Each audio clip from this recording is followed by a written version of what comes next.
గత ప్రభుత్వ హయాంలో పదవులు కేవలం నలుగురి చేతిలో మాత్రమే ఉండేవని గుంటూరు ఈస్ట్ ఎమ్మెల్యే నసీర్ అహ్మద్ అన్నారు. కూటమి ప్రభుత్వంలో అన్ని వర్గాలకు సమ ప్రాధాన్యం దక్కే విధంగా పదవులు దక్కుతున్నాయని చెప్పారు. ప్రభుత్వం వక్ఫ్ బోర్డు సభ్యుడిగా తనకి చోటు కల్పించడం సంతోషంగా ఉందని చెప్పారు. సరైన సమయంలో అందరికీ అవకాశాలు ఇచ్చే విధంగా అధిష్టానం నిర్ణయం తీసుకుంటుందని అంటున్న ఎమ్మెల్యే నసీర్ అహ్మద్తో మా గుంటూరు ప్రతినిధి వీరస్వామి ఫేస్ టు ఫేస్. నియోజకవర్గ ఎమ్మెల్యే నజీర్ అహ్మద్కి మరో పదవి దక్కింది. వక్ఫ్ బోర్డు సభ్యుడిగా ప్రభుత్వం నియమించింది.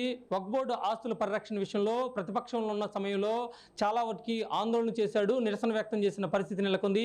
ఈ నేపథ్యంలో దీనిపై ఎమ్మెల్యే నజీర్ అహ్మద్ ఏమంటారు, వారిని అడిగి మరిన్ని విషయాలు తెలుసుకోవడానికి మనం ప్రయత్నం చేద్దాం. నజీర్ అహ్మద్ గతంలో ప్రతిపక్షంలో ఉన్న టైంలో కూడా ఆందోళన చేశారు, రోడ్డు మీదకి ఎక్కారు ఆస్తుల పరిరక్షణ విషయంలో. ఇప్పుడు ఎలా ఏం చేయబోతున్నారు?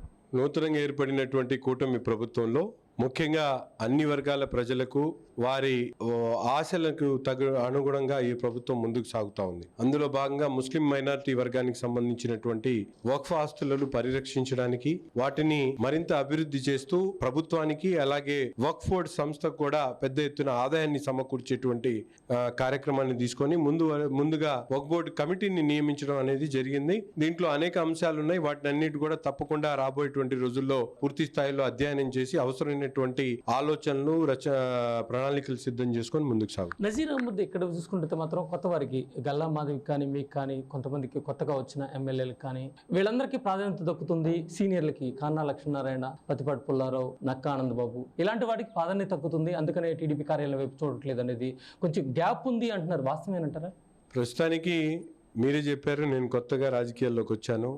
నాకు ఎటువంటి పూర్తిగా రాజకీయాల మీద పట్టు లేకపోయినప్పటికీ కూడా నేను చెప్పేది ఒకటే, కూటమి ప్రభుత్వంలో right man in right place. ఎవరికి ఎక్కడ అవకాశాలు ఉన్నాయి, ఎవరు ఏ పని చేయగలుగుతారో అటువంటి వారికి తప్పకుండా అవకాశాలు ఇస్తారు చంద్రబాబు నాయుడు గారు. గతంలో కూడా సీనియర్లు కానీ జూనియర్లు కానీ అందరికి కూడా తగు అవకాశాలు వస్తాయి. అవకాశాలు ముందుకు రావచ్చు, వెనక్కి రావచ్చు. ప్రతి ఒక్కరికి కూడా తప్పకుండా అవకాశాలు వస్తాయి. కడపలో చూసుకున్నట్లయితే ఇప్పటికే కొంతమంది వైసీపీలో అసమ్మతికి సంబంధించిన కార్పొరేటర్లు కూడా మీ పార్టీలో చేరారు. అదేవిధంగా చూసుకున్నట్లయితే మాత్రం ఇక్కడ తూర్పు నియోజకవర్గంలో కూడా అసంతృప్తి రాగం కూడా మొదలవుతుంది. ఈ నేపథ్యంలో కొంతమంది వైసీపీకి చెందిన కార్పొరేటర్లు మీ నియోజకవర్గంలోనే కొంతమంది టచ్లో ఉన్నారు, వారి పార్టీ మారబోతున్నారు. ఇప్పటికే నజీర్ అహ్మద్ కూడా వారి పార్టీ కండవలో కప్పే సిద్ధంగా చేస్తారు అని చెప్పారు. వాస్తవేనా? వస్తారు, ఆల్వేస్ వెల్కమ్. ఎవరు వచ్చినా పార్టీలో వద్దనేది కాదు, నా స్థాయిలో కాదు, ఏ స్థాయిలో అయినా చంద్రబాబు నాయుడు గారి ఆశీస్సులతో ప్రతి ఒక్కరిని కూడా మేము అవసరమైనంత వరకు పార్టీలో ఆహ్వానిస్తాం. వారి సేవల్ని సద్వినియోగం చేసుకునేటువంటి ప్రక్రియలో ముందుకు సాగుతాం. ప్రధానంగా చూసుకున్నట్టు మాత్రం గుంటూరు జిల్లా రాజధాని ప్రాంతంగా దగ్గరగా ఉంటుంది. ఈ గుంటూరు జిల్లాలో చూసుకున్నట్టు మాత్రం కానీ కేవలం నామినేటెడ్ పదవుల్లో ఓసీలకి కేటాయించారు, బీసీ సామాజిక వర్గానికి చెందిన కానీ వాళ్ళకి కేటాయించలేదు. కాస్త వాళ్ళు దూరం అవుతున్నారు. వాళ్ళిద్దరి మధ్య వాళ్ళకి ఏమైనా గ్యాప్ ఉందా కూటమి ప్రభుత్వంలో? ఎవరు బీసీలకి తగిన ప్రాధాన్యత తగ్గలేదు అని చెప్పేసి, బీసీలకి తగిన ప్రాధాన్యత తగ్గలేదు అని చెప్పేసి భిన్నాభిప్రాయాలు కూడా వ్యక్తం. ఏం చెప్తారు? రోజు చూడండి, మీరు కేంద్ర స్థాయి మంత్రి పదవి కూడా ముందుగా బీసీ అయినటువంటి కింజరపు రామ్మోహన్ నాయుడు గారికి ఇవ్వడం జరిగింది. అంతేకాకుండా రాష్ట్రంలో కీలకమైనటువంటి పదవుల్లో మంత్రివర్గంలో కూడా బీసీలకు అధిక ప్రాధాన్యత ఇచ్చినటువంటి పార్టీ తెలుగుదేశం పార్టీ.